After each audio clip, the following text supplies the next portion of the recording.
Hello, hello. Hello, everyone that is here. I don't know how many people we have yet. I do see multi-topic talk.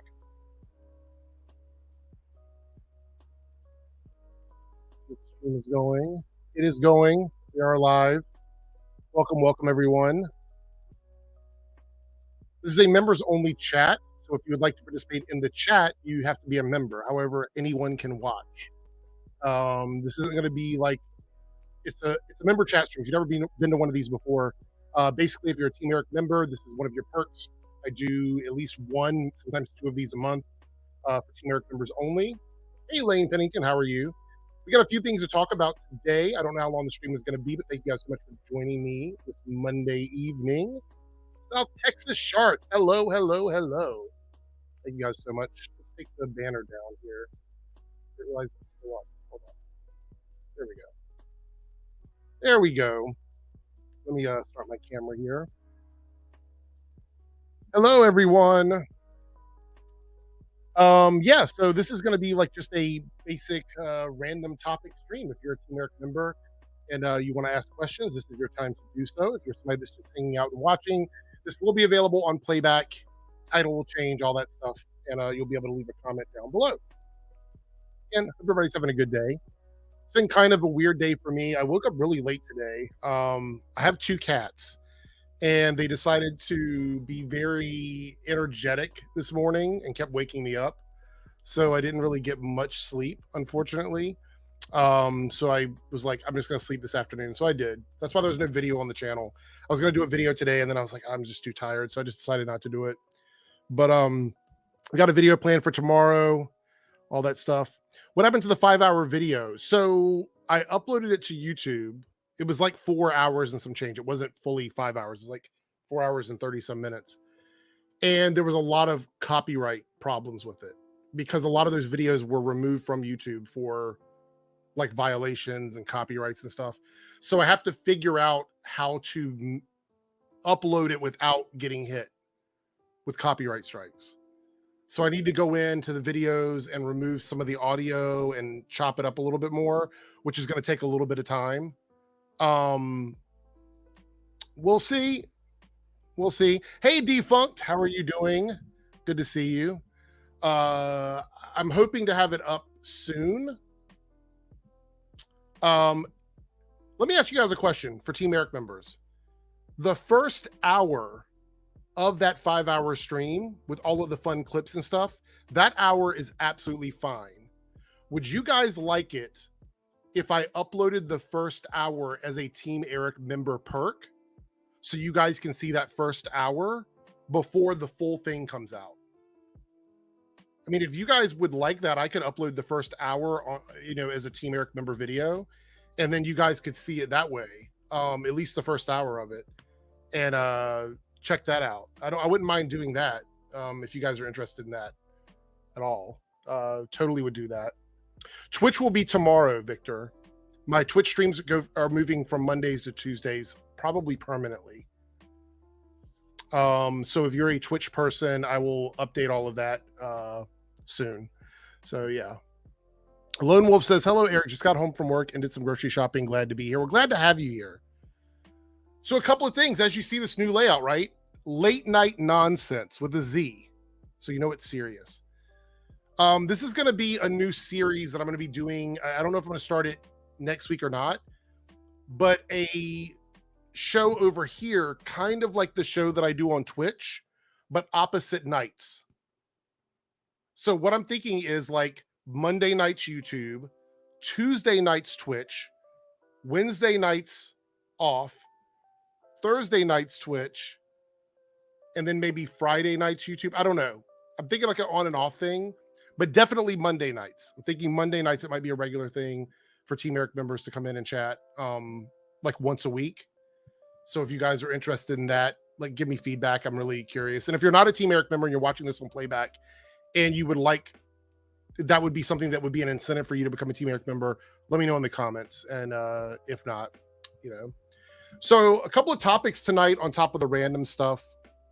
So the first one I want to talk about is, it's scrolled down. You can't see the title. Hold on.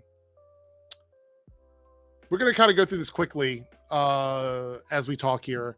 So SAG-AFTRA, WGA, and Union Coalition praised bills in New York that would bar recipients of states' film tax credits from using AI to displace workers.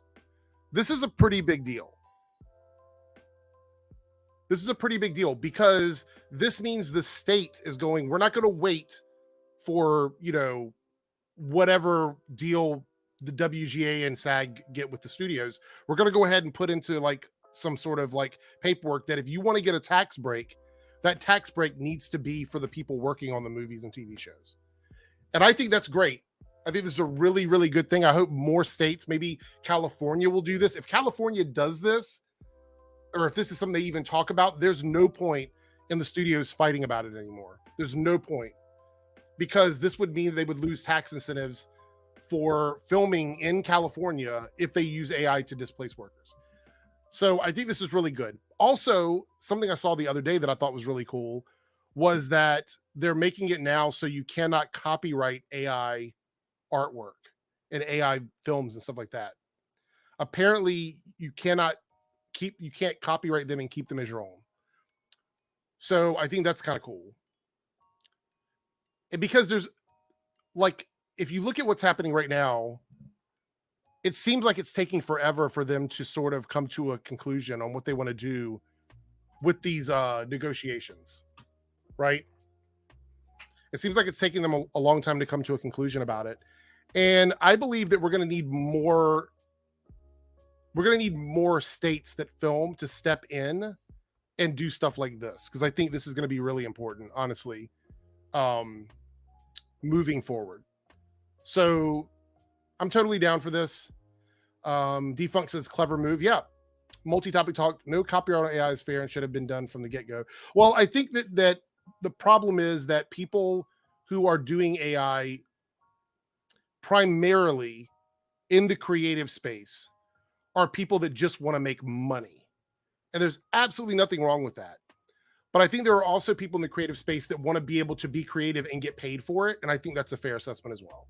So I think the no copyright thing means that you have to at least inject a certain percentage of your own into the content. So, Paige, did you want to jump on? You might be doing nothing. If you're doing nothing, you don't have to. But if you want to, let me know. I'll send you a link. So I'm totally down with this. I think this is a really good move in terms of like, you know, compromise from like states and studios. So there we go. Some other story here I want to talk about. This is interesting. Worst cooks in America, meaning reality TV. It looks like they're about to go on strike too. So if you're somebody that does reality television and you were looking forward to that, I don't think it's looking good for that now, because it looks like they might be taking something from the actors and saying, hey, we're going to go on strike as well. So yeah, reality TV might be the next thing. It might not be the loophole anymore. You know what I mean? Like, this might not be the way for them to get around paying actors and stuff like that. Pagey's in the house. Why are you over me on that? That's weird. I can't hear you. Let's see. Save. Update layout. There we go. I can't hear you. Hello? There you go. Yeah, it took me a while to load in. It was like your camera wasn't there. You were like spiral thing. Yeah, this is weird. Yours is in a weird spot too. Let me move that a little bit because it's in a weird position. Try it that way. Update layout. Yeah, there we go. That's better. Hey Laura, how are you doing? Victor says, how do you see these ending? I don't know, to be honest. Do you have any opinion on that? Do you think there's any way for it to end soon? I mean, I feel like if reality TV people are striking now, they need that, something has to happen at this point. What? Like, just the strikes in general? Well, yeah, because look, Worst Cooks in I America, didn't which read is a it. reality show here on the screen, like this is Worst Cooks in America, are going on strike seeking representation, and it looks like other reality TV shows have talked about doing it as well. Like going out and saying, "Hey, we're not going to be working," and replacing actors and stuff like that. So Yeah. I don't know. I think it really depends because I think this writer strike's going to end sooner rather than later. I just don't know, like, if they are going to go and keep striking even though their deal's done and stand with the actors. I mean, the studios are going to have to do something because they're banking on the writers because at least it gives them like a 2-month window. I think they're saying like they could get if they can get the writers on board, then it gives them a 2-month window, might I say, to then sort out the actors. I just don't like. I'm still because I've seen one article and I think it was Deadline, but it might have been Variety, talking about like the demands from the actors and how like their sort of like forecast for what could happen with the studios if they give in because they don't. Like we've talked about it. I don't see how it logically ends with streaming service being able to survive, or at least the ones that we have so far, like the ones that have showed up at whatever the past 3 years, like around COVID to this point, how they can keep going. Right. At least in regards to like having a foresight where, because the only thing I can think of is that if they I don't know, it's either they absolutely inject steroids into the current prices, or maybe they try and facilitate through like physical media, but even then, like a bunch do. We've got an update on that. I'll show you in a second. I think we're seeing something, and I'm quite interested in it. So hold that thought on physical media. But the way they've gotten around doing this for so long is through reality TV. So if reality TV is now saying we want our own representation, this doesn't bode well for them to continue to put a stranglehold on like regular Hollywood. Yeah. At least I don't think. South Texas Chart says, I heard the same thing from Love is Blind. It's a lot of them.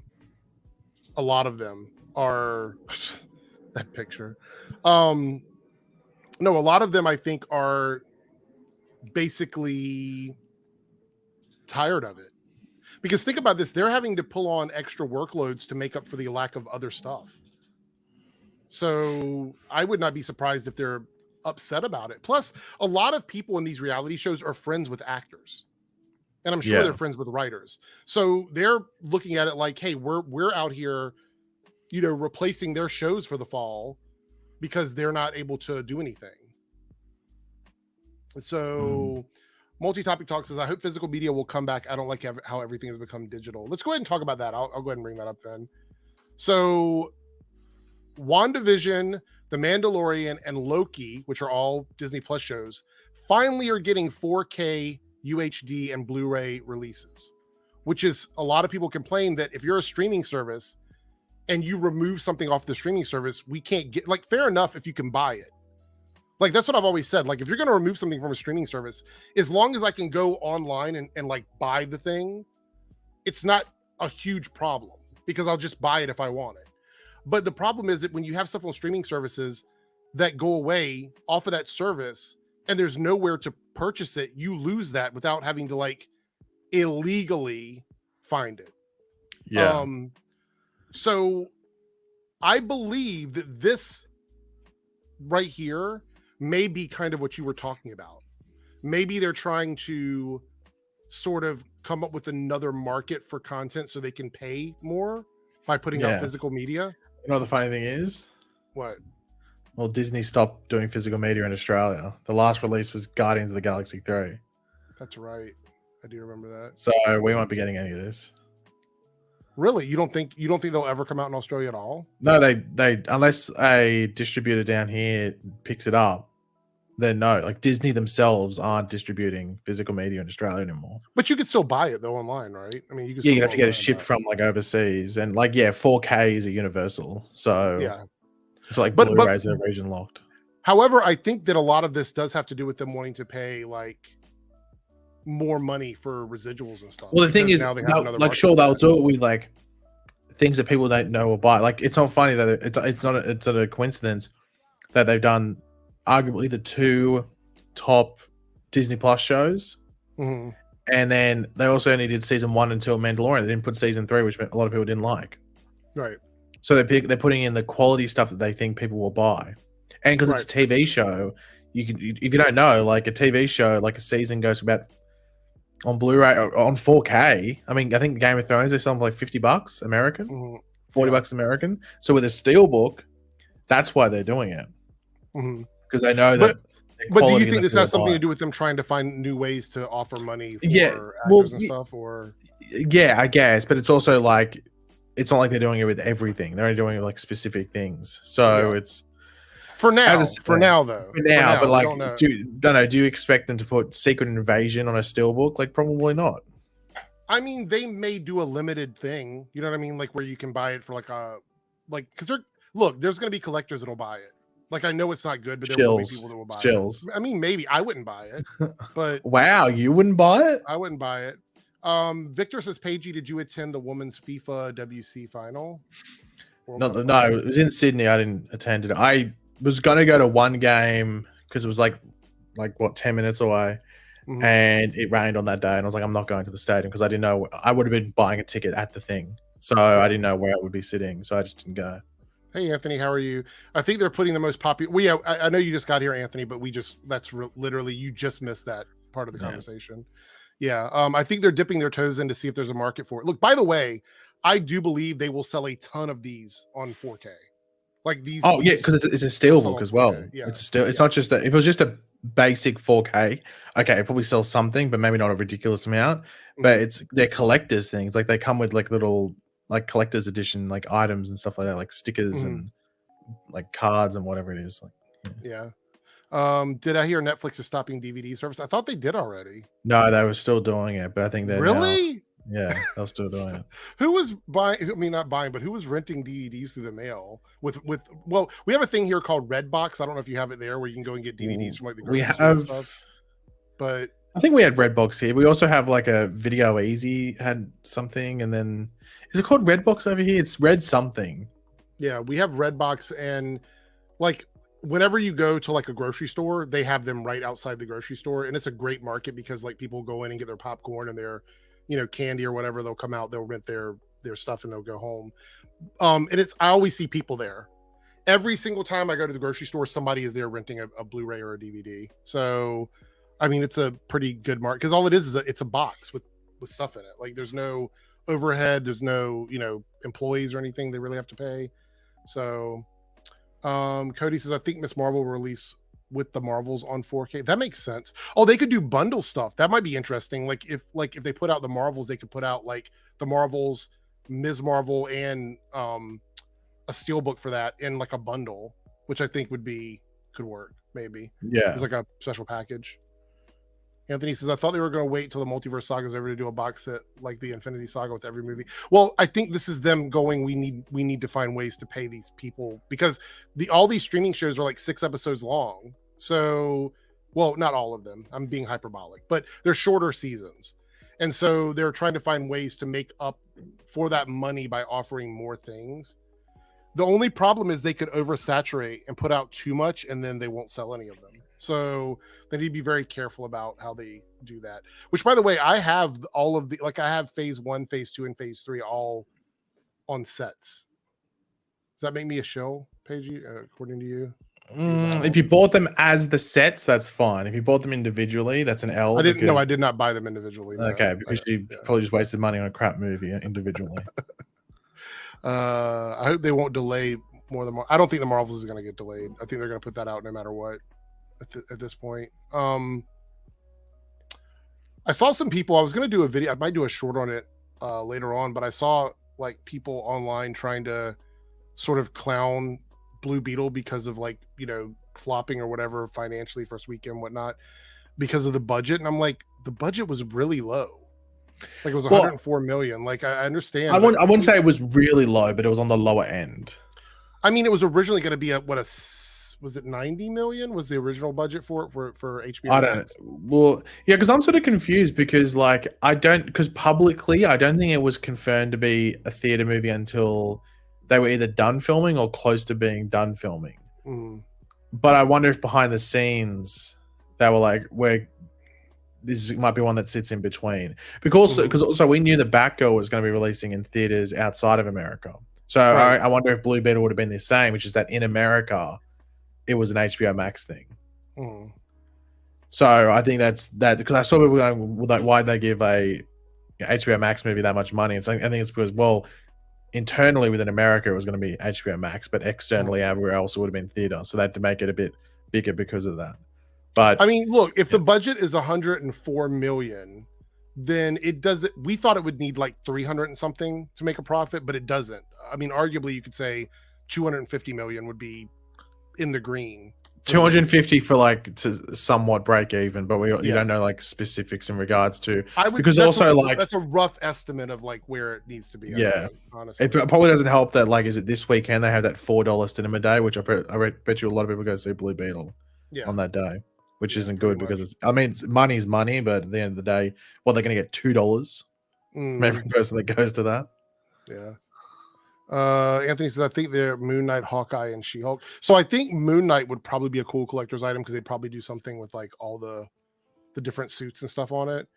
I don't know about Hawkeye. I wasn't a huge fan of the Hawkeye series. I know a lot of people loved it. I don't think it was bad. I just wasn't really a huge fan from, it wasn't great for me. It was easy to watch, but it's also incredibly forgettable.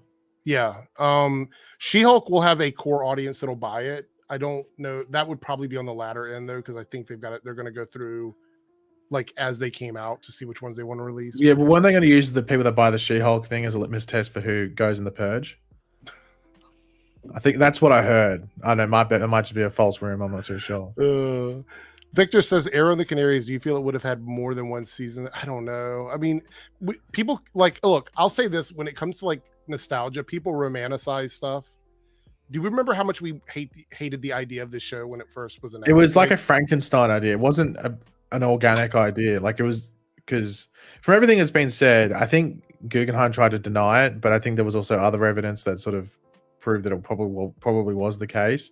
But like, I think it was pretty clear Kat McNamara only joined Arrow. You know, remember, she was the lead on another show and then joined to be this like side character in a future plot line. Like, it was such a random. I remember when it happened, I was like, why is she here? I didn't know who she was, but then when I researched, it's like, she's gone from this to this.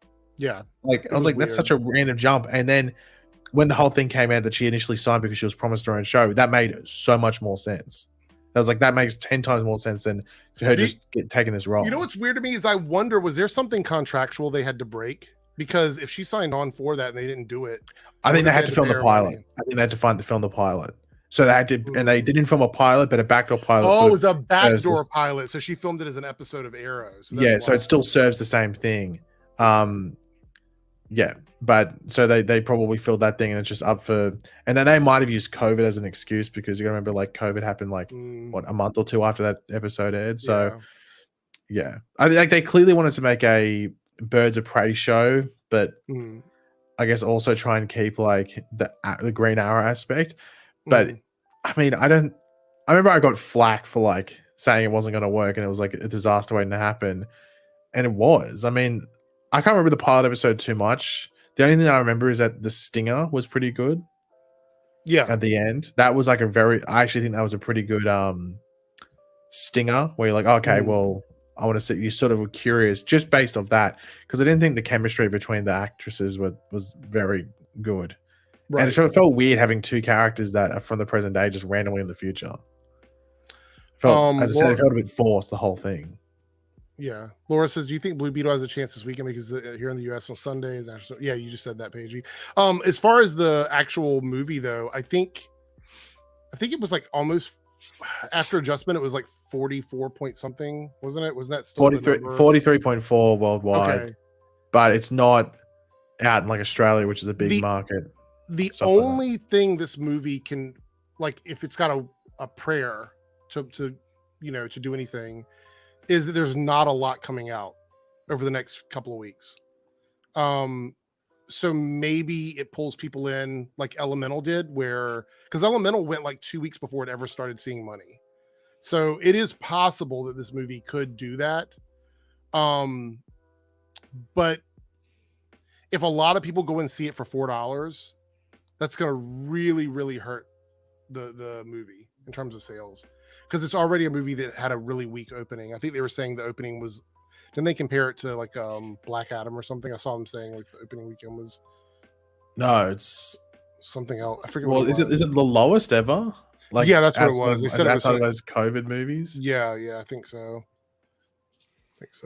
Multi-top says I don't think Moon Knight or She-Hulk are worth it, but that's just me. I think there are people that will buy it, but I don't think those are I don't think they're at the top of the list. I think they're going to try their better properties first to see how they do. Anthony says Warner Brothers literally lost a lot of money on Black Adam and the Flash movie, 300 million movies for no reason.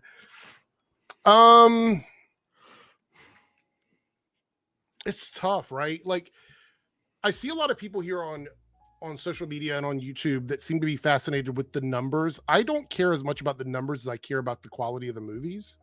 Am I weird because of that? No, like I'm in the same thing. I think I never used to really care about it, but that was back in before like they sort of gave sequels. Like sometimes money didn't rely too much on sequels.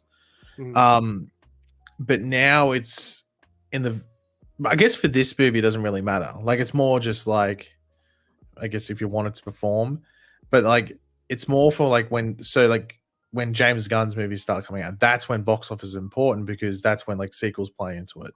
Right. And that's really when you should be looking at box office stuff and going, well, that's not good because that means there's like no vote of confidence from the general public about this movie and they're not really going to care about it. So that's when it applies. So for Blue Beetle, sure, it matters in regards to, you just don't want you don't want a movie that you like to be labeled a flop. No one likes that. But there's movies that like everyone would like that flop. Like a good movie doesn't mean it makes $1 billion. Like there's a lot of average movies that make a lot of money.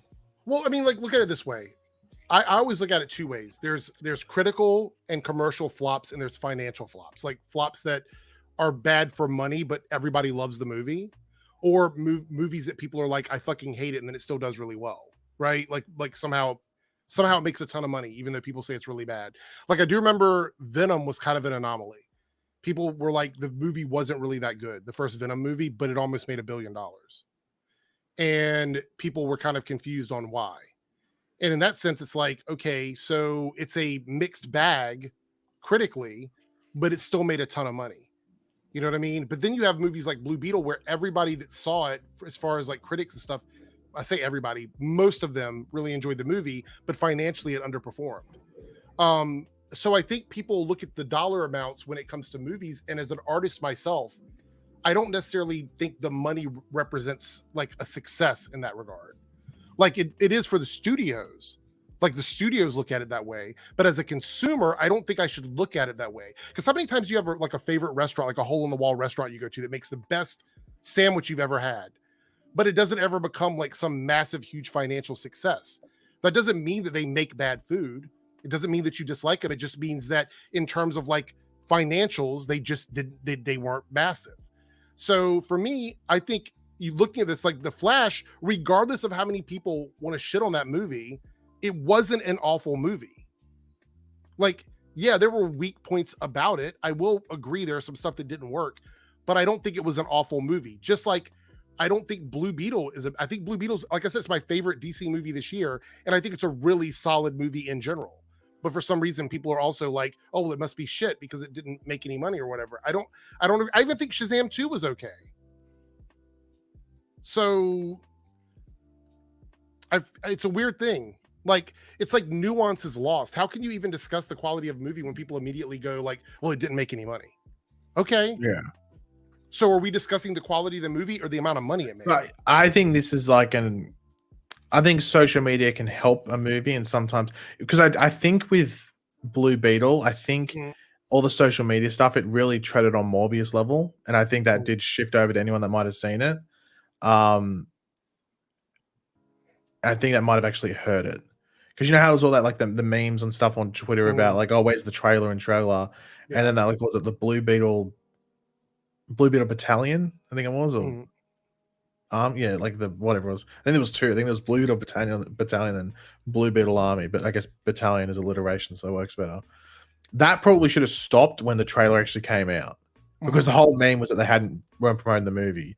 But sometimes you take the meme too far, and I think it borderline maybe Morbius level, Right. where people would Look, thought if I someone will just agree steps with on you. Twitter The and second sees it trailer trending, for Blue Beetle did not sell me. The second trailer did not sell me at well, all. because that's the issue. Like if someone just randomly comes on Twitter and sees Blue Beetle Battalion trending, and then they see some of the posts, you think it's a meme. It's like Morbius. It's like let's it's Morbin time and stuff like that. Right. So I think that's like maybe a message like for social media, like if you want to just let it play out organically. Like if you can push for something, push for it.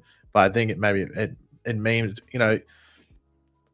it just memed it too hard. Don't It do it for the memed, meme. Don't do it for the meme. well, do It's it for not the worth meme, but don't push the meme. Right. I get it. Multi-topic. But it's I like want you might have an itch you need to scratch, but don't tear your skin off doing so. Multi-topic. I want you to explain this if you can in the comments. I'm glad Black Adam and Flash lost that much money. I'm just curious why. Glad. I'm not. This is not me. Like I'm not giving you an L or anything on that. I'm just curious what your reason is. If you could go in that direction. Anthony says Aquaman 2 might flop because of 205 million. It's actually more than that now. It'd be more with the Reshoots have only reshoots. raised that overall budget. Yeah, I mean we're talking at least another 20 to 30 million in reshoots. Aquaman 2 is probably a flop, maybe not a flop, a flip of the coin. Because look at the Meg. And the Meg's probably getting like, I think it just depends on like, it probably also depends if other stuff moves. And that might be the thing that the studios are waiting for. It's like, who's going to play chicken? Who's going to move first? Remember the COVID stuff? Yeah, like I actually have a theory that Aquaman 2, the reason why it is a flip of the coin is because the first movie did perform really well. And if you look at what we had come out this year, it is the one that probably has the most anticipation in terms of DC movies. Well, but also like a familiarity level. Like Shazam 2, like the first one made money, but it also only made like high 300s. It just had a low budget. That's why it made money. So like the second one didn't have this like massive like amount of people that had watched the first one. So past Spider-Verse? Did it? Hold on. Is that domestic or worldwide? Yeah, it have to be worldwide because the domestic was so high for Spider-Verse.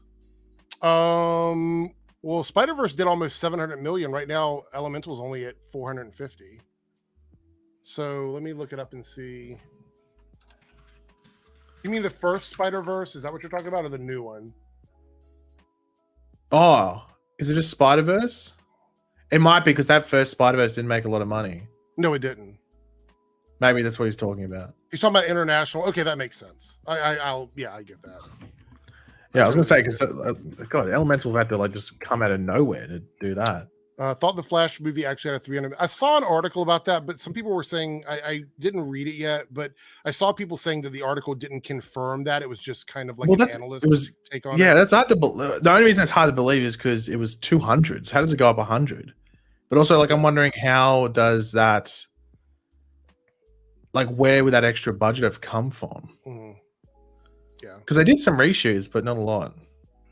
Multi-Topic says, I'm only going to see Blue Beetle because of my podcast. The trailers didn't sell me on Blue Beetle. I didn't like the second trailer. I still think the first trailer was good. The first trailer was good. I think I watched the second one without volume because I think I did it when you're on Twitch. Yeah. So I just watched it without volume. Yeah. But that showed a lot. I think the second trailer felt like a layout for the film, and I know that turned a lot of people away from the movie. I get it. Yeah. I get it. I don't disagree with that. Anthony says that the general audience only cares about Batman, Joker, Superman movies from DC instead of C-list characters.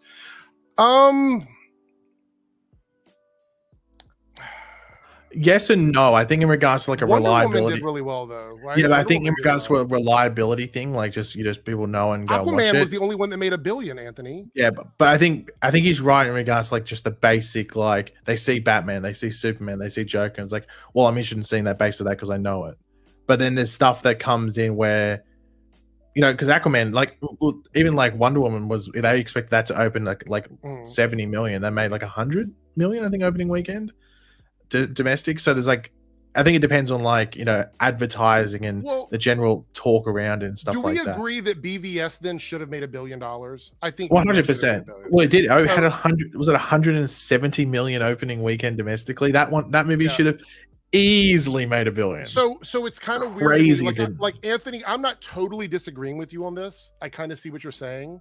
But I think then you look at movies like that and the Justice League movie, and those should have made way more money than they did. But it sort of goes back to the point where they turn up first week, but then when the reviews aren't there, than maybe the lower half of that general audience, which is maybe that just don't want to just be throwing their money at a movie and stuff like that. Do you think? Okay, so this is a weird question. Do you think that the Marvel audience, with the exception of just a couple of movies, typically just goes out and they really support these films? Typically, not always, but typically go out and support the movies because they know that what they're going to see when they're going to these movies. And do you think DC audiences typically wait to see what people think after that first weekend? Do you think that's the way it normally goes? I think it's more that Marvel has that ingrained audience where they don't want to be spoiled, so they go and watch it the first day, 2 days, first weekend, whatever it is that it's out. But then with the DC thing, there's a bit of a disconnect when not everyone's seeing every movie.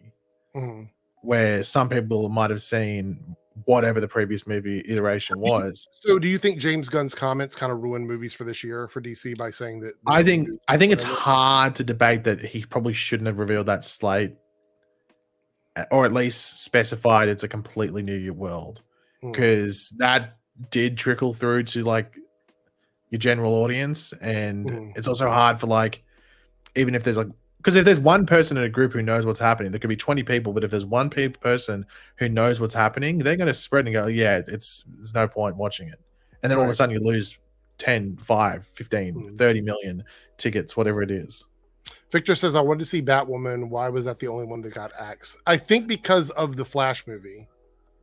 I think that Batwoman or Batgirl. I think it means Batgirl. Yeah. I think Batgirl probably wouldn't have made any sense or would have confused people with the Flash movie, and they were more concerned about the sales of the Flash movie that they were willing to take a hit on Batgirl.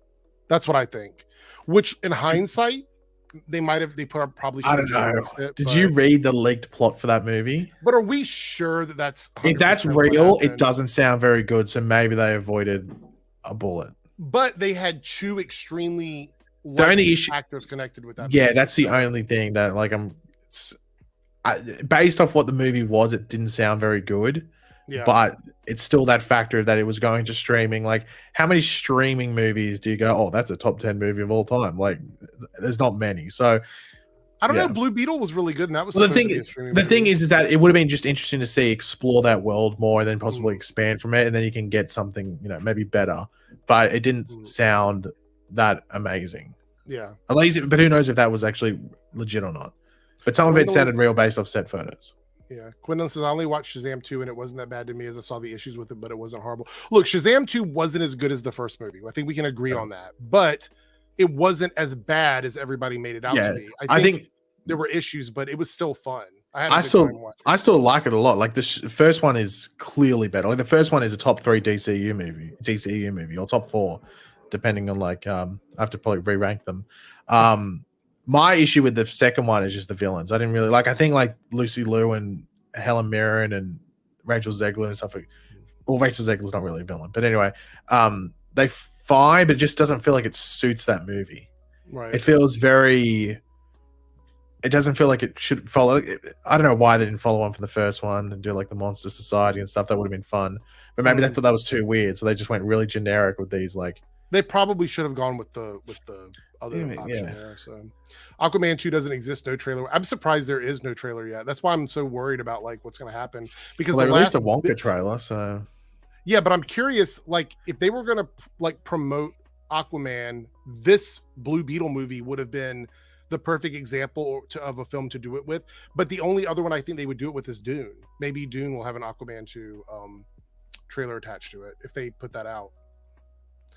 Laura says, I think with summer being packed with movies, people had to get picking movies. Plus Blue Beetle came out when school had started. Yeah, there's a lot of reasons why Blue Beetle was in a bad spot. But look, I said this early on that I was very concerned about Blue Beetle. I wanted it to be a hit. I wanted it to do really well. I ended up really loving the movie, and I wish people would go out and support it. But also, it is in a really bad spot, especially after The Flash flopped. Not only financially, but critically, it seems like a lot of people said they didn't like the movie. I thought the movie was good, but I know a lot of people said they did not like the movie. So a lot of places were weary about putting Blue Beetle out. So that's why I said I had to drive an hour to go see it, because my local cinemas weren't even covering it. So flip the car. I know. So Multi-Topic says, I don't like The Rock being in everything. They should have backed out with Ezra instead of standing by him. I've also seen both movies. I thought The Flash was bad and Black Adam was enjoyable because of Dr. Fate, not Black Adam. I can't disagree with you on the Black Adam thing. I think my favorite parts of that movie were the JSA stuff, especially the. I thought your favorite was the kid. No, I hated that part of the story. Like, I didn't like that at all. That movie wasn't. Look, still though, I don't think the movie was that bad. I think the third act of Black Adam was generic. But I thought the movie was fine. It's mid. It's just like it's the epitome of mid. Like, I mean, it's just that. Like I don't think the Black Adam. Like, if the best part of your movie isn't the main character who's on screen a lot, then that's probably an issue. But yeah, like the JSA stuff, or at least Hawkman and Dr. Fate were the best parts. Yeah, but you know what really bugs me is one thing I love about The Rock is Rock's charisma. Like, that's really what makes him. Okay, I thought you were going to say he's cooking. I can't smell it. But yeah, so his charisma is what really works. And in the movie, in Black Adam, when they gave him the opportunity to sort of do that, I think it was really good. Even though it may not have made sense for the character in that regard, it still worked better than making him stoic, because I think the stoic stuff was the stuff that didn't work for Black Adam. But that's just me personally. But I thought the movie was okay. I just didn't like the third act. So what are in your opinion, what are the straight up, you can't, you would rank it as bad DCEU films? Okay, so let me go through them in my mind. Ones in the DCEU, not just DC, but like. So Man of Steel is still my favorite. Number one, probably will never change. Then after Man of Steel, I think BVS was next, right? What, your favorite or in order? Are you going in order? I'm going through and just giving my opinion of them. Okay, so it was because BVS was second. Yeah, I did not enjoy the theatrical release of BVS, but I really liked the fully extended version of BVS. Don't tell me you've fallen into that trap. Oh my god! What trap? What do you mean? The people that claim that like the extended edition makes it like turns it from like a 5 out of 10 to like a 9 out of 10. I don't think it does that, but I think it actually tells the story the way. I think it raises it by like a point, depending on where you lie. If you already gave it a 10 out of 10, you obviously can't go to 11. I didn't give it a 10 out of 10. I actually think BVS was a mistake. I think we should have had a second Man of Steel. Yeah. Other DC movies before we got BVS. I think BVS is a good idea. I think it was released at the wrong time.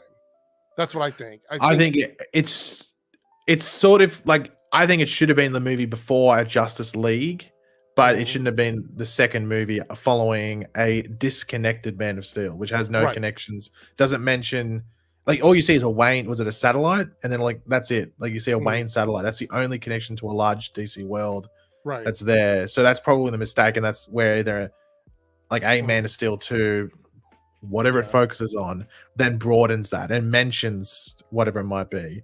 I don't know if you do cameos, but at least places it in a world.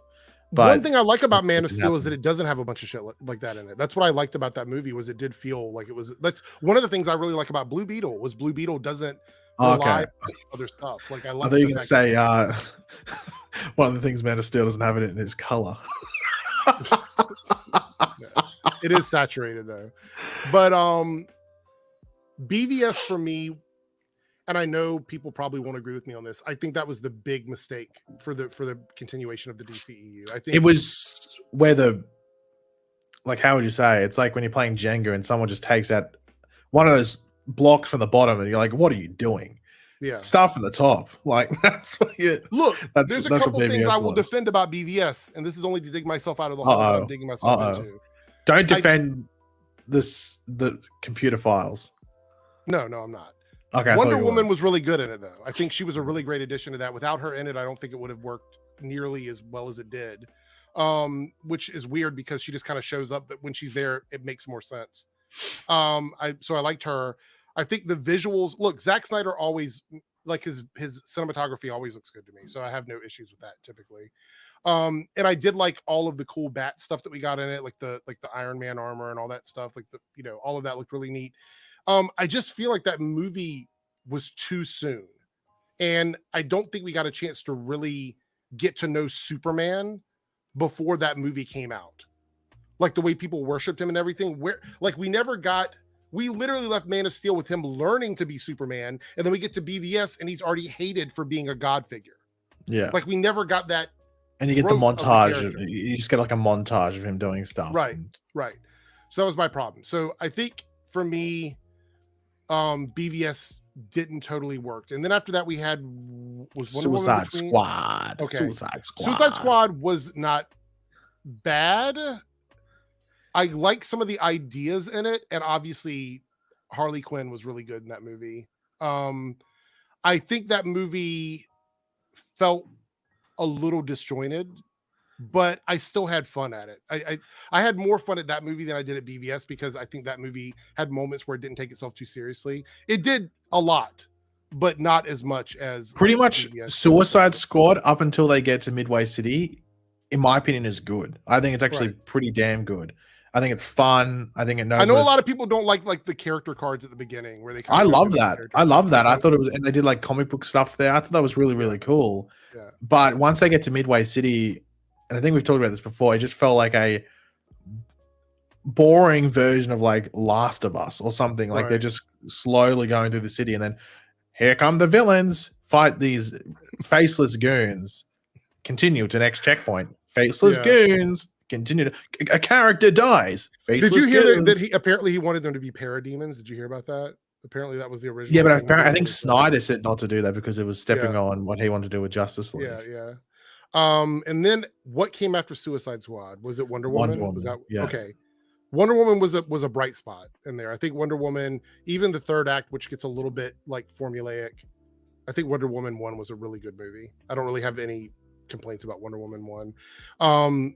And I think the beginning of it, the mascara, like all of that, is some of the best stuff we got in the DCEU. To be honest, I thought it was really strong.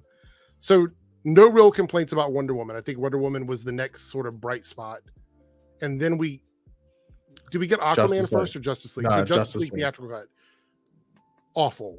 The only shining star in the Justice League movie for me was the last 5 minutes where we actually get a proper Superman. That's really where the theatrical cut shines for me. Also, I don't mind the beginning, like the Batman Parademons thing that's not in the Snyder version. By the way, Snyder fans praised that for all the years leading up to the Snyder cut because they thought that was. Yeah, I don't know about that one. But I love that beginning, like the beginning of the theatrical Justice League, and some of the fight stuff was cool, like the fight scenes and everything. But outside of that. That was clear. It was just there was. It was a tonal. It was just because you kept going between Zack Snyder's dialogue and his directed scenes, and then Joss Whedon's and stuff. Yeah, and you can't blend them. It's just all over the place. Like there's scenes that Whedon clearly did in there that are good scenes, right? But then they're intercut. They're not jumping to like another scene that's set in, like let's say they're going to Cyborg's apartment or something. You're going to in the same scene. You're cutting and splicing. It doesn't. You know what I also blame. After seeing the Snyder cut, the lack of Cyborg context in that hurt the movie. I think we needed like that. He was a very important character to that story, and we either needed the Cyborg story as a separate movie altogether, or it had to be in there because removing so much of it made it feel very, very hollow. Well, that was the thing. They sort of took whatever a Cyborg solo movie would have been and sort of just put it in the Snyder cut. Because I don't know what you would do. Like, what, he's fighting Grid? Like, like name a Cyborg villain. Like, the only one I can think of is Grid. Like, that's it. So, they sort of like doubled. I don't want to say doubled down, but like that's where they put it. Like that's. But then we got Aquaman after that, right? That's. Yeah, because it was like a complete year. Yeah, I think it was Aquaman. Yeah, let me see. I'm gonna actually make sure we're not missing anything. I think it was. Yeah, it was Aquaman. All right, let's see here. Yes, it was Aquaman. That was where things started to go on the upswing for me. I think Aquaman was another like movie where I'm like, okay, yeah, this is a good change of pace. Although, was it obvious that Aquaman had like conflicts with Justice League at that point, where there were things that didn't make sense? I don't remember if the theatrical version had conflicting origin stories for Aquaman or not, because I know the Snyder cut does. There's differences in Aquaman's story. I think no, because they removed Willem Dafoe from the theatrical cut. Right. so that doesn't step on Aquaman's toes. All right, gotcha. The only thing I can think of is the water bubbles. Mm, But that's in yeah. both. That's in both the theatrical, like when he's talking to Mera and they make the water bubble. Yeah. But then you see in his origin, like when he's young, he can talk underwater. Yeah. That's the Then only we thing had after that we had Shazam, which I thought was really good. So we had two kind of W's back to back with Aquaman and Shazam. I think they were both maybe not financially, but I think creatively they both were very good films. Well, no, financially as well, because like Shazam made more profit than Man of Steel. Shazam did? Okay. I haven't looked Yeah. into that. So then we Just had 'cause of the Birds low of Prey, budget, which though. was awful. I hated Birds of Prey. I think there was things in it that I liked, but I for the can't most believe part, you hate Birds of Prey. I I remember we disagree hate with that this. movie. I think we had a Hate streak it. of I think we had a streak of disagreements with DC movies because obviously you like Man of Steel and BVS more than me. I hate Birds of Prey. Like, I feel like it's such a big disconnect from the rest of the DCEU. The only way I was able to rationalize that movie when we were watching it is that maybe Harley Quinn is an unreliable storyteller. Because I know the movie is supposed to be through her eyes, basically. And so for me, I rationalize that movie as being so batshit crazy because that's how Harley Quinn views the world. I don't know. Do we have any Birds of Prey fans in the chat? I don't know if we do or not. Probably not. But maybe No, I liked Birds of Prey. Don't love it. It's not like a 10 out of 10. Then we had Wonder Woman 84, which I think was just a train wreck, personally. I did not like Wonder Woman 84. I like Wonder Woman 84. I did not like it. Didn't like it at all. Actually, I liked like the first act of the movie, and then the rest of it sort of falls apart for me after that. Then we had the Suicide Squad. There's only one thing in Wonder Woman 84 I don't like, and that's that whole scene in, or that set piece in, like, is it Egypt or wherever it is? Where she's running and they're chasing. Well, just that whole thing. I just didn't. Just that whole thing I didn't like. But that's the only thing from Wonder Woman 84. I thought like the cheetah fight then was a bit anticlimactic because it was so dark. Do you remember that? It was all dark. You couldn't even see Cheetah. No, it was bad. The grading on that was really bad. Then we had the Suicide Squad from James Gunn, which was like for me almost a 10 out of 10 movie.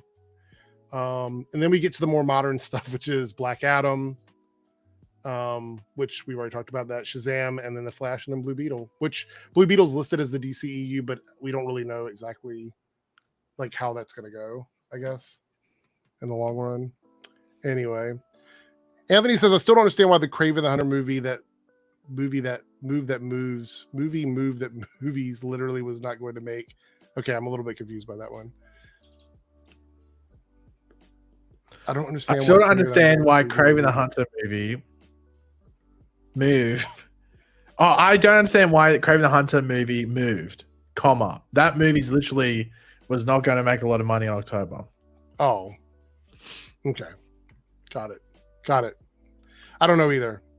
Andy's, well, I guess he's not here now. He was here. How is the Blue Beetle Battalion regarded as a meme, though, when it is a movement? I think it's more or less just the way people perceive it, not necessarily that it is. That's what I'm talking about. It's like if someone comes onto social media and sees it trending, they'll just think it's a meme. Yeah, because the whole thing was the studio was tricked by Morbius fans. That was the funniest thing. So look, one of the issues I have is that Morbius fans tricked the studio, which means other movements now may not be taken as seriously. Yeah. So like the fact that Blue Beetle Battalion might actually be a legitimate thing, the studio might go, no, we were tricked before. We're not getting tricked again. And that's kind of a detriment to them for that reason. I still remember when Sony released. How much did it make? It made like no money when they released. They spent all that. Hold on. Go to the re-release. It's like I can't remember what they call it on Morbius.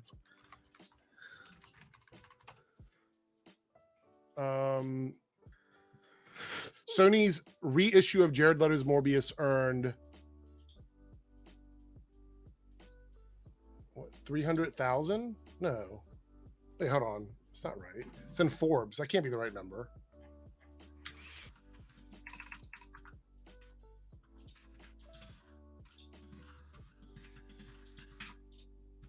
This is what I'm seeing on my screen. Hold on, let me stop that one. Stop that one. And put this up here. This is what it says on the re-release. share this. It says here that as expected, anyone who understands the difference between the box office discourse real world entry series reissue of Jared Leto's Morbius earned 300,000 and 1,000 theaters this past weekend. The original release earned 100. So okay, so it was 163 million worldwide before the re-release, right? Yeah. Okay, so that's where the problem happened when they tried to put it back out because they got convinced that it was going to be a bunch of what do they call it? It's more. It's like the Morbination or something. Yeah. Yeah, that was kind of a mistake on their part. I can't believe they did that though, but that's why it's such a issue now when people try to present some sort of movement. Is that the studios may not take it seriously because of that. Well, that's a detriment of social media. Like that's a positive and negative. You can have some positive side, but then you have like just the people that just take the piss, like to the next level. And that's why like you need to have like a proper person who actually reads it. Yeah. Like anyone with half a brain would have read that Morbius thing and gone, no, what a stupid idea. All right, we have one more article we're going to I'm probably going to be live for like another 20 to 30 minutes, so we're going to try and jump through some of these comments here. Multi-topic talk: movies should be good because cameos shouldn't be good because the cameos lead actors should be the ones lifting something up. Cameos should be seen as cherry on the sundae. Black Adam and Flash both relied on cameos heavily. I think that's a problem with all modern like superhero movies though. Cameos seem to be like a big thing, but I don't necessarily think that. Okay, so when you talk about cameos, do you mean like Michael Keaton? And Michael Keaton's not a cameo. Like no. But I'm trying to make sure that we're on the same page because the cameo sequence in The Flash was like less than like 3 minutes. Like, I think it's like I think it's like 2:45 or something. Yeah. So I don't necessarily consider that. You might be talking about nostalgia. If you're talking about nostalgia, then yes, like No Way Home and Batman '89 and all of that. Yes, I can understand nostalgia. But they weren't cameos. Those are like the No Way Home movie. The whole entire third act has the other Spider-Man in it. Spoiler alert. So those aren't cameos. Thanks for the spoiler, by the way. Yeah. But Black Adam's Superman cameo was a cameo. It was that 100% was a cameo. But the problem is it got spoiled immediately before the movie even got released. So nobody even had a chance to be surprised about it. I think we found out 4 days before the movie came out that he was going to be. They actually did like red carpet stuff with it. They talked about it in articles and everything. They made it seem like it was a big deal. Yeah. And I mean, if something would have came out of it, maybe. But didn't Indiana Jones lost over $1 million? Indiana Jones is a huge, massive financial flop. I don't even know what the numbers are. I'm gonna watch The Flash on Max when it drops and go back to the videos you both may leave my thoughts on. Okay, Quinlan, that would be awesome. Can't wait to hear what you think about it. I am curious because a lot of people said that it wasn't as bad as they expected it to be. So I think that's another thing about meme culture. Meme culture has basically convinced people that, when somebody on the internet I'm still yet to see this in extensive breakdown of why The Flash is bad outside of the CGI. Yeah. To be fair, Warner Brothers cut 30 minutes of the movie for no reason. Are we talking about? I think it's BVS. I think that was when he was talking about BVS. Marvel has a better grasp on the general, honestly. For the most part, I think they do make mistakes when it comes to their audience, though, because I think Quantum Mania as an Ant-Man movie was kind of an issue. I think that disconnected from the audience that typically goes to see Ant-Man. Anthony Beltry also cinema scores ruin movies as well. If it's below B+, your movie's not going to be good at the box office. I read an article where they said that those kinds of scores don't typically affect the box office too much, but I could be wrong. They affect longevity. They might not affect necessarily the opening weekend, but they'll affect the second, third, fourth weekend. When you get people that might not have been overly interested in the movie, they'll say, "Oh, well, that's not a great score. I'm not going to go watch it then." I actually think a delay would help Aquaman. I know that sounds weird, but if it's going to come out next to Wonka, in that area, I don't think color purple is going to be an issue for Wonka and Aquaman. It is weird for Warner Brothers to sort of put them all out so close together, but I think Wonka would hurt Aquaman personally. I do. The only thing that goes against that is the fact that the Meg came out 2 weeks after Barbie. Maybe. And they are different movies. What's your thoughts on James Gunn implies he has plans for Chris Pratt in his DCU? There are reasons I wouldn't get Pratt to play himself. I saw that article. Did you see the article about that? Yeah, I saw something about it on Twitter, but I wasn't sure exactly. Let me here it goes right here. I have the article pulled up. James Gunn teases a new DCEU world map and says he wouldn't want Chris Pratt playing himself in Peacemaker. We are creating an incredibly detailed world map. Prior to that, Guardians of the Galaxy fans asked Gunn if there's a possibility that some of the actors from the Marvel film could guest stars themselves in the new season of Peacemaker. Well, the fan mentioned Chris Pratt, who also played Star-Lord Peter Quill, and who played Mantis. There are reasons I wouldn't want either of these actors to play themselves in the DCU. It's not clear what Gunn's reasons were not wanting either actors to play themselves. I think the reasons are clear, though. He wants to probably use them in something. Yeah. I mean, yeah, I don't... Look, I fully believe, based on the track record, that James Gunn will hire people that he worked with in Guardians of the Galaxy. Oh, 100%. I fully believe that, especially now they have no major commitments to Marvel. Rock returning in Fast X Part 2. Not too shocked about that. The Rock. I don't understand why Zack Snyder only wanted 5 movies because okay, so I can answer this question. I think I'm right on this, and Paige, you can correct me if I'm wrong, but I'm probably not. If you are a director and you're not someone like Kevin Feige or now what James Gunn is doing, you do not want to get locked into something like this because it would literally take up all of your time. Like doing more than 5 movies for DC when knowing that they wanted to put movies out like 2 or 3 a year would have made his life all DC movies. That's all he would have been able to do. Which is why, like, sort of like not having someone in the head position, and I guess just like it's by default making Snyder was probably the bad idea because he didn't have that vision. He had 5 movies. He wanted to make, what was it, 3 Justice League, like what, Man of Steel, BVS, 3 Justice League movies. Yeah. The part like 2 Justice League, part 1, part 2, and then a third one. That's not a plan. That's just the movies he's going to direct. Like that's not a plan. It's almost like Nolan's Batman or Reeves' Batman. Like they know what they want to do and that's it. They're not looking to expand, condense their own thing. They're not thinking about Shazam or Blue Beetle or what are these other movies. They focus on their own thing. Defunct, complete agreement. BVS. I mean, Quinlan goes. Thought we never see The Rock in any more Fast and Furious movies. Well, I think they before the last film came out, I think there was something about they squashed their beef or something like that. I can't remember. Squashing beef squashing. Maybe you should take a leaf out of his book and maybe do the same with War Stew. Oh no, maybe. Anthony says, "What's y'all's thoughts on Angel Manuel Soto's says his dream actor for Ted Kord in the first Blue Beetle is Jason Sudeikis?" We talked about that a little bit on Saturday, I think. Wasn't it that they just used him for the painting or something? Was that it? I don't know. I haven't seen it. I don't know. No. I mean, we talked about this. I remember we talked about it. I don't think Saturday. we did. We did. I don't. We talked about Ted Kord. Yeah, I think we talked about they could use Ted Kord, but I don't think we said anything about Jason Sudeikis. No, we didn't speak specifically about actors, but I said that there was a painting and we talked about who could be Ted Kord. Remember? You might have referenced it, but maybe. So I believe that the reason is that they might have like in his mind that might have been the actor that he was envisioning as that role. But I don't know if there's been any like definitive talks between anyone about who's going to actually play that character. But okay. Staggervore here with the 49 super chat. Thank you, Staggervore. I recently heard that Warner Brothers was thinking about releasing a David Ayer cut. I saw that as well. I don't know why they would do it, to be honest. I don't know. I heard that David Ayer said that James Gunn sort of said that vision should be seen or something like that, but that could have been James Gunn just trying to get David Ayer off his back and out of his DMs or something, like, just like, Mom, can we have ice cream? I don't think there is a reality in any of the multiverse where a David Ayer cut somehow makes the movie $1 million. Everything I've heard about the David Ayer cut sounds worse than what came out in the theater. It sounds more boring, sounds trying to be edgy, it just sounds ass. So you think the theatrical cut was the best option of what we got then? Well, I think the boring stuff we got in the theatrical cut is his stuff. You mean the stuff like when they got into like the video game, video game stages? Yeah, because that seems very David Ayer, but in like if you don't have the dialogue to go along with it, and like they're just walking. Yeah, it's like Lord of the Rings, but shit.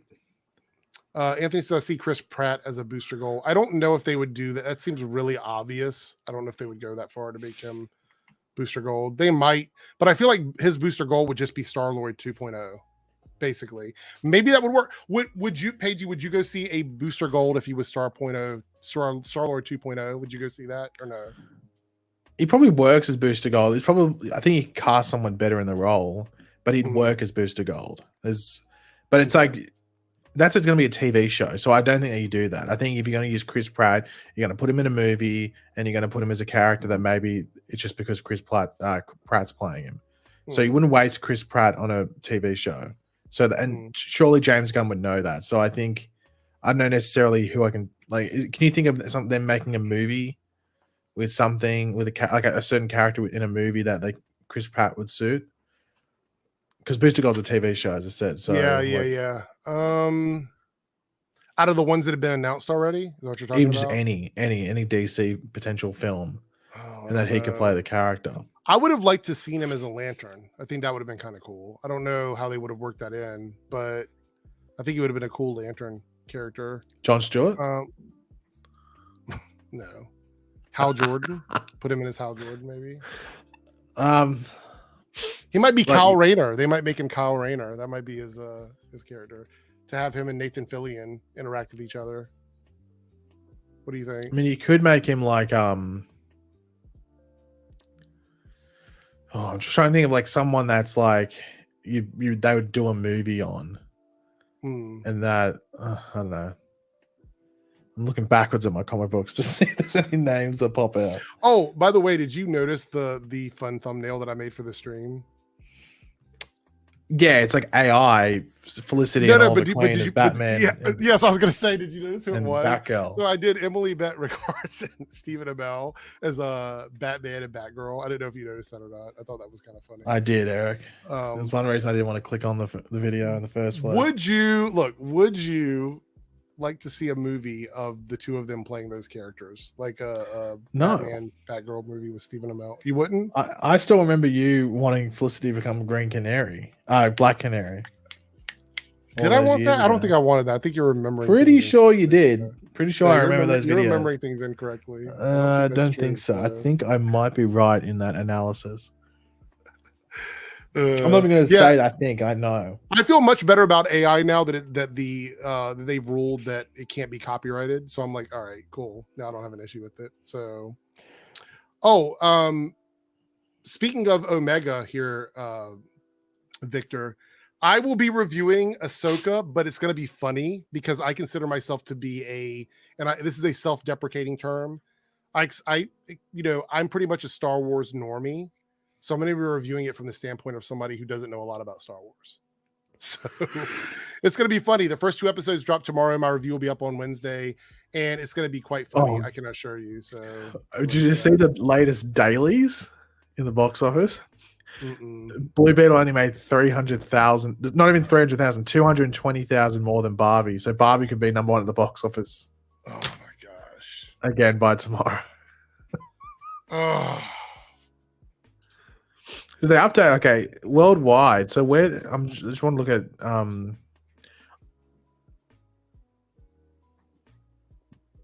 so the movie made 1.2 in Indonesia and only made 2.7 in Mexico. I'm surprised by that. Like Mexico, like how much look, if it doesn't pick up the international audience, especially in countries where people are expecting it to make money, then that's it. And the thing that sucks about this is probably the biggest problem, is being the first character representing that community. If it doesn't turn a profit, it's going to make it really hard to greenlight another movie with a Latino or Hispanic or someone from Mexico or Brazil or something in the lead, because the studios are going to go, do you want to Blue Beetle was cheap, but in Mexico opening weekend, Shazam made 4 million. Which sucks because I don't know if it has anything to do with the Blue Beetle movie. Like, it might have something to do with the amount of theaters that are showing it, because like I told you, here I had to drive an hour to see it. Like, is it in limited theaters in Mexico? I don't know, but in Brazil it made more in Brazil in its opening weekend than Shazam. Made made about 700,000 more. Yeah. But then Barbie in Mexico makes 22.5 million in its opening weekend, 10 times more. Lone Wolf says that Chris Pratt would be a cool Hal Jordan. So, yeah. Victor says, Paige, do we know how many L's Eric has taken so far? I guess he means forever, like all the L's. In this stream, well, he said he liked Man of Steel 3 times, I think. So that's 3. Mm. There's probably a few. Sick of Pratt being in everything. I prefer Glenn Powell if we're talking about fan casting for Booster Gold. Chris Pratt, it's really hard to argue. I think everything that he's been in, and like even the Jurassic movies that people are like, oh, I hate them, they make a ton of money. So it's like, it's really hard to argue against Chris Pratt. Yeah. He was front and center in that marketing and it made 1.3 billion or whatever it was. Yep. So Ali here says, talking about the Stephen Amell and Emily Batman Batgirl, I would watch that even though I'm slightly annoyed at Stephen Amell still. Look, there's a reason why I stopped talking about the Stephen Amell stuff. That news died up, I think. So I don't think anybody really is thinking about that anymore, because he was the first person to say something, and then we had like 4 other people come out and kind of say similar things. I wouldn't want to see him in a Batman movie. I made that art as a joke. Actually, I didn't even make it. I went in Adobe Photoshop has a built-in like thingy where you can find pictures of stuff, and I typed in like Stephen Amell as Batman. I guess some other people had done it already. So, but since you can't copyright it, I was like, oh, I'll take that one. Eric and Paige, if Jack Quaid was cast in DC, who would you see him playing? So Huey from The Boys. I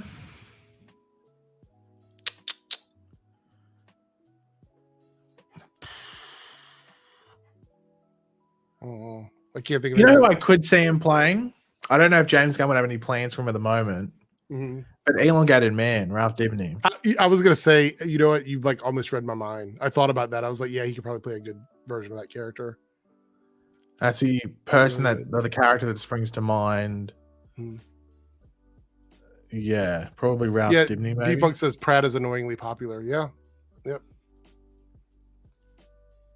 Stephen Amell says questionable things on the regular. He does, but look, the thing about it is we've always said it's only questionable if things don't swing in that direction. And he was lucky enough that after he said it, several other people talked about it as well. So he wasn't like the only person saying it.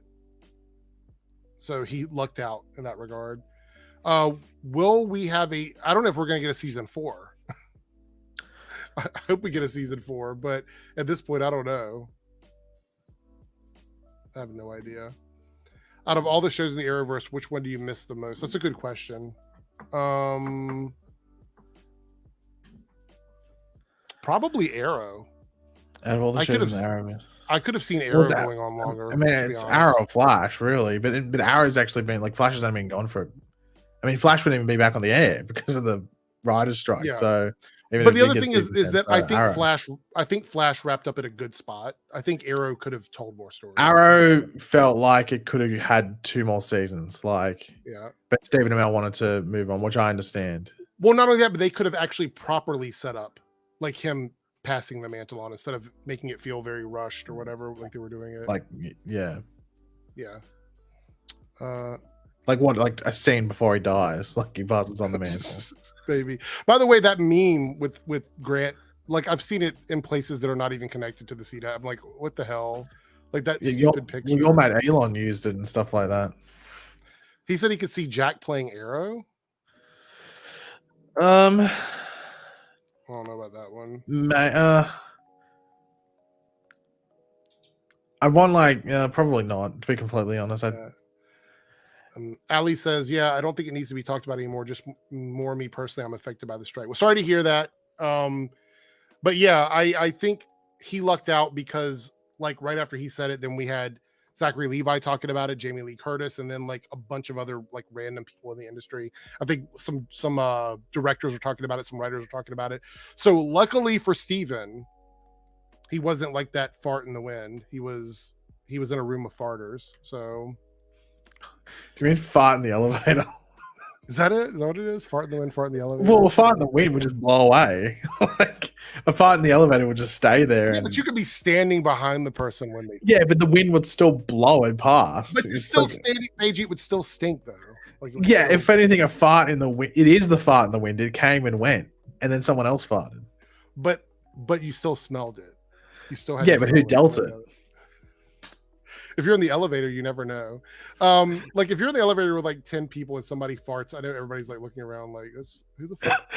Man, that just reminds me of one of the funniest videos I've seen. This guy comes in with like a fart like button thing. You push it and it goes like, and he walks in and goes, oh, he does. Have you ever seen the prank videos with the fart spray where people go into like grocery stores and spray the fart spray? Or the fart bomb. You do the fart bomb thing. Well, yeah, but I've seen the ones where people like will go into like Walmart or something and they'll walk down the aisle like where people are standing and just spray, because you can't hear it because it doesn't make a noise, but they'll like spray the fart spray and they'll just walk to the far end and stand, and they'll look on people's faces when they're like, what is that?